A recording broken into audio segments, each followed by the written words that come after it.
حضرت مالک بن دینار رحمۃ اللہ تعالی علیہ فرماتے ہیں، میں ایک بچے کے پاس سے گزرا، وہ مٹی کے ساتھ کھیل رہا تھا اور اس دوران کبھی وہ ہنسنا شروع کر دیتا اور کبھی رونے لگ جاتا۔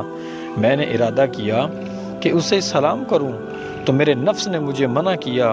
میں نے کہا، اے نفس، نبی کریم صلی اللہ علیہ وآلہ وسلم بچوں اور بڑوں کو سلام کیا کرتے تھے۔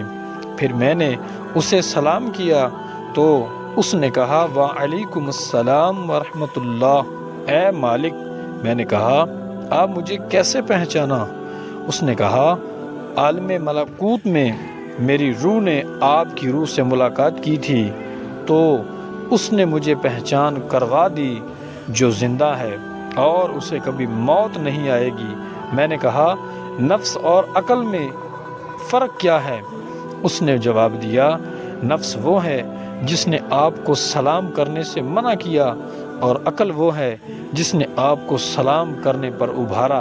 میں نے کہا، تم مٹی سے کیوں کھیل رہے ہو؟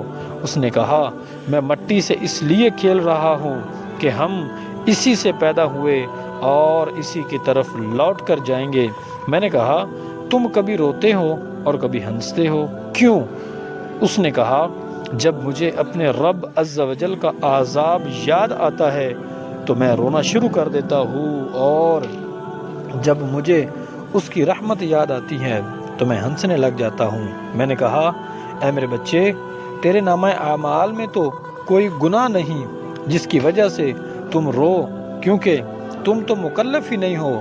اس نے کہا، آپ ایسی بات نہ کریں، کیونکہ میں نے اپنی والدہ کو دیکھا ہے کہ وہ بڑی لکڑیوں کو چھوٹی لکڑیوں کے ذریعے ہی جلاتی ہے۔ اللہ اکبر! یہ اس چھوٹے بچے کا اللہ کی بارگاہ میں تقویٰ ہے۔ اس کو اس چیز کا علم ہے کہ جب بڑی لکڑی کو جلایا جاتا ہے تو اس سے پہلے چھوٹی لکڑی کو جلاتے ہیں تاکہ بڑی لکڑی کو آگ لگ جائے۔